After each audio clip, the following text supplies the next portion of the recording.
안녕하십니까. 블룸버그TV입니다. 지금 시간은 2023년 5월 13일 오후 1시 22분입니다. 자, 우선은 뭐 지나간 일은 빼고, 뭐, 제가 코인 박살나는 거에 대해서 정확하게 적중시킨 거 이런 거는 지나간 일인가 빼고요. 지금 오늘 여기 도봉박홍계 여기 선생님이 있죠, 이분. 저는 유일하게 유튜버 중에 유일하게 제가 인정하는 분이 이분입니다, 이분. 이렇게 연구해 온 과정도 저와 비슷하고, 이분은 초기에 국내파, 어떻게 보면 제가 봤을 때 이분은 국내파고, 저는 국제파고, 외국 기관자를 중심으로. 근데 다 영어니까 제가 그렇게 영어를 잘하는 사람이 아닙니다. MBA 나와도 뭐 전문 용어는 몰라요. 그걸 다 일일이 찾고, 그리고 이제 구글 그거 번역 기능이 업그레이드 되어 가면서 제 연구하는 그 수준도 난이도가 심화가 되어 가면서 더 업그레이드가 되고, 그런 과정에 이분 영상을 우연히 봤어요. 구독자 2,000명일 때. 그때 이분이 박사과정인가 그랬어요. 박사과정. 그래서 내가 정확하게 알아요. 자, 이분 오늘 무슨 방송을 올리셨냐면, 미국도 지금 바젤3 이제 도입하고 있다. 그거. 이거 말씀하셨어요. 제가 링크 걸어 놓을 테니까, 들어가서 보세요. 그리고 이제, 이거 도봉박홍기 선생님한테 양해를 좀 구하겠습니다.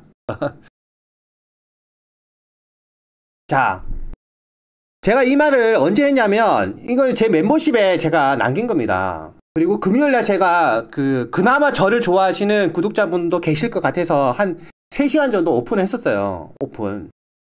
그거를 보신 분들은 깜짝 놀랐을 겁니다. 그래서 제가 여러분한테 계속 미래는 정해져 있다고 말씀드린 거고, 저는 미국 바젤3 이거 도입하는 거 정확하게 이때 말을 했습니다. 2021년 3월 8일 날. 2021년이니까 정확하게 2년도 더 됐습니다. 2년 2개월 전에 방송을 미리 했어요. 지금 터질 일을. 그리고 작년에 SOFR 도입한다. 언제? 6월 달부터. 2023년 6월 달부터 도입한다. 그러면 자, 큰 뷰는 다 정해졌습니다. 미국에 계신 분들은 제 말을 명심을 해야 됩니다. 장난 아니에요. 한국의 2012년에는 어떤 일이 터졌냐면 저축은행 사태가 터졌습니다. 저축은행 사태가.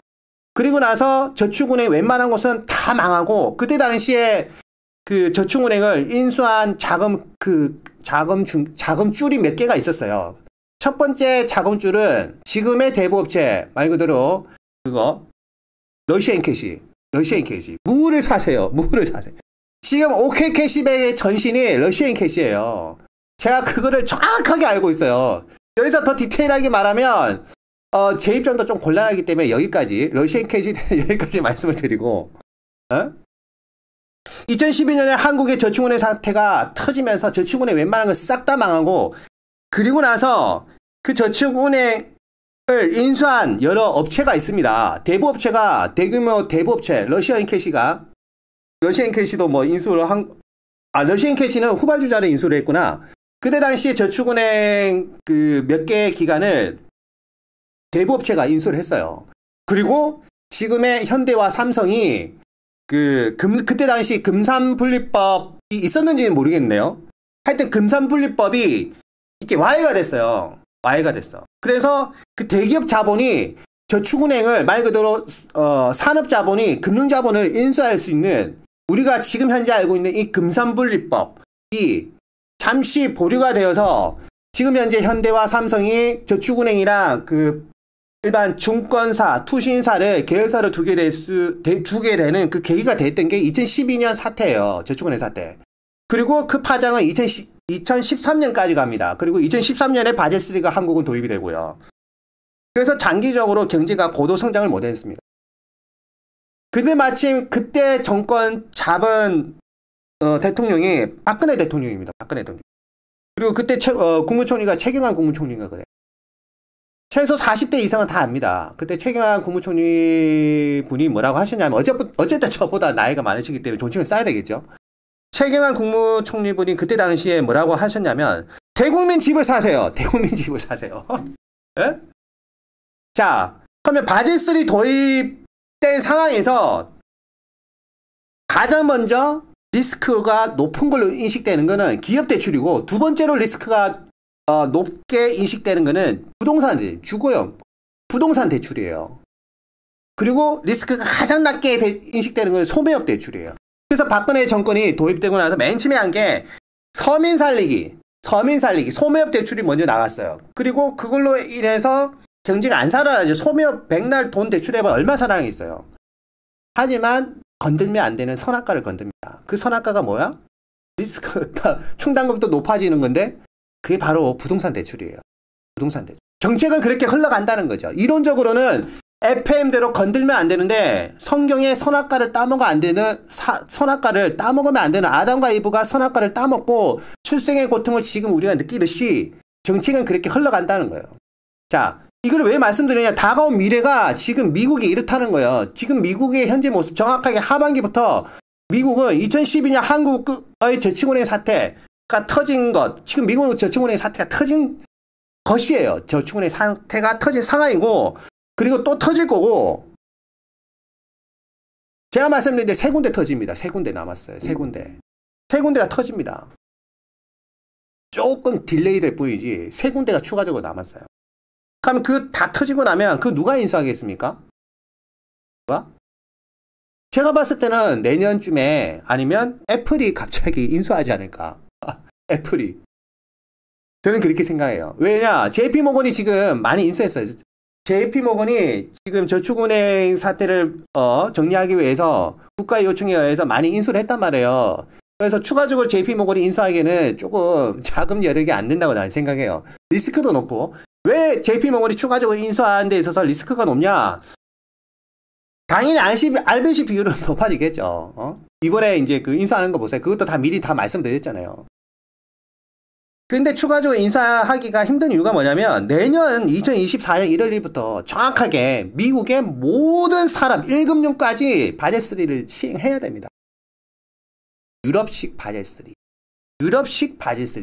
여기서 중요한 거는 유럽식 바젤 3를 시행한다는 게 중요한 거예요. 그러면 JP모건 그리고 1금융권 뭐 하겠습니까? 시가평가 들어가야 됩니다. 시가평가. 시가평가 들어가는 과정에서 인수한 저축은행의 그 채권이 리스크가 생겨버리면 어떻게 되죠? 아무리 지금 기준으로는 우량 채권이지만 지금 기준으로는 우량 채권일 수가 있어요. 하지만 내년 기준으로는 그 기준안이 바뀌기 때문에 우량 채권이 아닐 확률이 아주 높아요. 그리고 예를 들어 JP모건이 가지고 있는 지금 현재 우량 채권으로 인식되는 게 내년에는 우량 채권이 아니라 덜 우량 채권으로 떨어질 수가 있는 거죠. 맞죠? 그렇게 되면 어떻게 됩니까? 대손 충당하면 또 쌓아야 돼요. 왜 파월이 연준 부의장, 그전 연준 부의장한테 그거 금융용권 강화하는 거에 동의한다 말을 했는지 아시겠죠? 그 법과 제도가 정해졌기 때문에 그 말을 할 수밖에 없는 거예요. 그거는 할 수밖에 없는 거예요. 그래서 한국의 박사들은 무슨 말을 합니까? 신용경색이 온다. 신용경색. 우리나라에 그래도 그 박사님 중에 원로분들 몇 분 계시죠? 그분들이 뭐라 합니까? 신용경색이 온다. 신용경색. 근데 왜 신용경색이 오는지 그 설명할 줄 몰라요. 설명할 줄 모른다고. 이거는 한쪽 학문만 보면 안 됩니다. 모든 학문을 다 보고 그걸 연결할 수 있어야 이거는 바젤3가 도입되는 거라고 말을 할 수가 있는 거예요. 나는 그거를 2021년 3월 8일에 말을 한 거고. 자, 그러면 주가로 따지면 이제 다음 주 월마트하고 이제 실적 발표합니다. 그때 뭐 당이 좋게 나오겠죠. 저도 인정합니다. 그게 끝이에요. 그러니까 쇼분들은 물렸다고 포기하지 말라는 거죠. 물렸다고. 결국에는 박살나게 돼 있습니다. 제 말이 거진 것 같죠. 결국에는 박살나게 돼 있습니다. 그래서 아마 6월 중순쯤 되면 SPX 주가 지수는 아무리 못해도 3,850에 가 있습니다. 3,850에 가서 그리고 반등이 옵니다. 반등이. 그때 포지션을 달리 선택을 하셔야 돼요. 하셔도 됩니다. 자, 그럼 3,850을 6월 중순쯤에 오면 찍을 건데 거기서 반등은 100% 하는데 이 반등값이 얼마나 높냐? 반등을 해서 4,300까지 찍고 폭락을 하느냐? 폭락해서 9월 31일 날 3,200 아니면 11월 말까지 3,200을 찍을 거냐? 아니면 3,850 정도까지 내려와서 여기서 반등값이 작아서 SPX 4,000까지 터치하고 바로 꼬꾸라질 거냐? 이 차인 거예요. 저는 그 차이를 알아내기 위해서 연구를 계속하고 그 다음에 CPI, PPI, 그 다음에 PC도 어떻게 나오는지 이제는 거의 다 분석이 완벽하게 끝났습니다. 그리고 멤버십 분들한테 제가 역으로 제가 말한 거 증명시켜 드렸고 그 수치값도 언제 알 수 있냐? 2주 전에 다 알 수 있어요. 방향성, 벡터. 뭐 이런 말 해도 안 믿으실 분이 지천에 깔렸다고 생각합니다. 당연히 생각은 틀린까요. 생각을 틀린 것이니까 뭐 제 의견을 강요할 필요는 없습니다. 제 말이 맞다고 생각하시면 끝까지 현금을 보유하십시오. 9월 31일 날 새로운 회계가 시작됩니다. 2024년 회계가 정확하게 10월 1일부터 시작됩니다. 그러려면 9월 31일까지 그 앨런 재무부 장관은 뭘 해야 되냐면 2024년 1월 1일 날 쓸 돈을 미리 TGA 잔고에 맥스로 다 채워놔야 됩니다. 그 과정에서 또 무조건 폭락합니다. 그것도 한경에서 뒤늦게 이야기하죠. 우리 멤버십 분들 다 알고 있어요. 그 그림. 제가 말한 거는 무조건 그 다음날 한경에서 뒤늦게 말을 합니다. 제 멤버십 분들은 아마 복수하고 있구나라고 생각하실 거예요. 그래서 어떻게 보면 재미도 없을 수도 있어요. 제가 장담하죠. 내가 말한 거 무조건 한경에서 그 다음날 다 나옵니다. 중요하다고 한 거 한경에서 무조건 나옵니다. 주가 폭락한다는 것도 분명히 나오고. 근데 그 한경을 제가 까는 게 아니라 저도 한경 조재기 부장님도 엄청 좋아하고 언젠가는 한경에서 나를 부르면 나는 출연할 겁니다. 증권 기관사들이 그런 게 있습니다. 만약에 주가가 폭락한다고 자료가 나오면 정말 디테일하게 이렇게 말해주기가 솔직히 그렇습니다. 왜? 증권사는 수수료로 먹고 살아요. 수수료로. 그 수수료가 엄청나게 큰 거예요. 그러면 주식이 폭락하면 증권사 입장에서는 수수료가 많이 걷어질까요? 상식적으로 생각을 해봅시다. 그러면 증권사 방송은 기본적으로 뭐라고 말을 합니까? 뷰를? 무조건 올라간다 롱이라고 외칠 수밖에 없어요. 그리고 주가가 내려갈 때는 중립적 포지션을 취합니다. 증권사가 발표할 때 중립적 포지션을 취하면 그거는 주가가 내려간다고 생각하시면 돼요. 절대로 언론에 속지 마십시오. 유튜버 말에 속지 말고. 제 말도 믿지를 마세요. 하지만 지나가면 결국엔 내 말이 맞았구나 라고 생각하실 겁니다. 아시겠죠? 정리를 해드리면 시업분들은 물렸다고 절대로 주눅 들지 마세요. 빠져나올 기에 지천에 널려 있습니다. 시간이 필요한 거죠. 시간. 그 시간이 이제 다 되었습니다. 아시겠죠? 그리고 내년에 글로벌은 미국 바젤3가 도입되기 때문에 큰 그림으로는 글로벌 모든 유동성은 그냥 제로에 수렴한다고 생각하시면 됩니다. 그러면 더 큰 뷰로 말씀을 드리면 2024년 11월경에 미국 대선이 있는 걸로 알고 있습니다. 또 최근에 그 대선 모의 투표를 했는데 트럼프가 이겼습니다. 바이든을 압도적으로 이겼습니다. 45%인가 그걸로 압도적으로 이겼습니다. 지금 이 흐름대로 만약에 트럼프가 나오면 또 대선에 승리합니다. 그러면 트럼프가 당선이 됐다 칩시다. 그러면 2024년 11월에 대선 투표하고 25년 아니면 24년 12월경에 최종 결과가 나오겠죠. 그때 만약에 트럼프가 당선이 되죠. 그러면 트럼프가 당선이 되면 그때부터 제2의 버블이 또 일어나는 겁니다.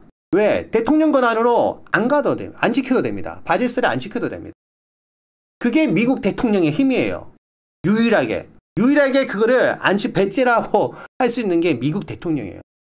그러면 그 전에 다가오는 트럼프, 2025년에 트럼프는 어떤 전략을 쓸까요? 지금 바이든 행정부에서 바젤3를 2024년 1월 1일부터 도입하는 거 해놨으면 아마 트럼프 행정부에서는 수정된 바젤3, 수정된 유럽식 바젤3를 도입하려고 회계안 규칙을 바꾸겠죠. 배째라고 하면서.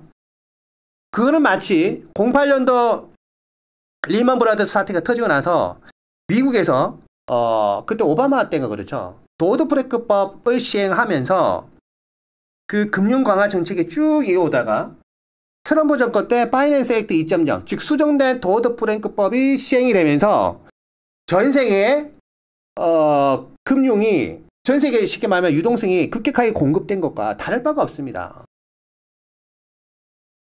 저도 솔직히 트럼프가 됐으면 좋겠어요. 버블이 일어나겠지만 어쨌든 그 버블이 일어나기 전에 바이든이 2024년 1월부터 바젤3 도입에 다 오케이 해놓은 상황이라서 버블이 다 꺼져 있는 상황이죠. 버블이 이렇게 쭉 꺼져 있는 상황이죠. 그러면 내년 아마 1분기쯤에 저는 주식 바닥이라고 생각합니다. 엄청난 바닥이고 그때 잡으면 트럼프 대통령이 정권 재창출을 하고 정권 재창출하는 과정에서 지금 현재 바젤3 유럽식 바젤3는 아마 2025년 후반이나 중반기 되면 수정된 유럽식 바젤3 시스템 뭔가가 나옵니다. 그와 동시에 CBDC도 정확하게 미국 전역에서 다 쓸 거고 시간적 개념으로 보면 미국 전역에서 CBDC 쓰는 거는 우선 테스트 베드 지역으로는 정확하게 7월 1일부터 FED Now가 돌아갑니다. FED Now.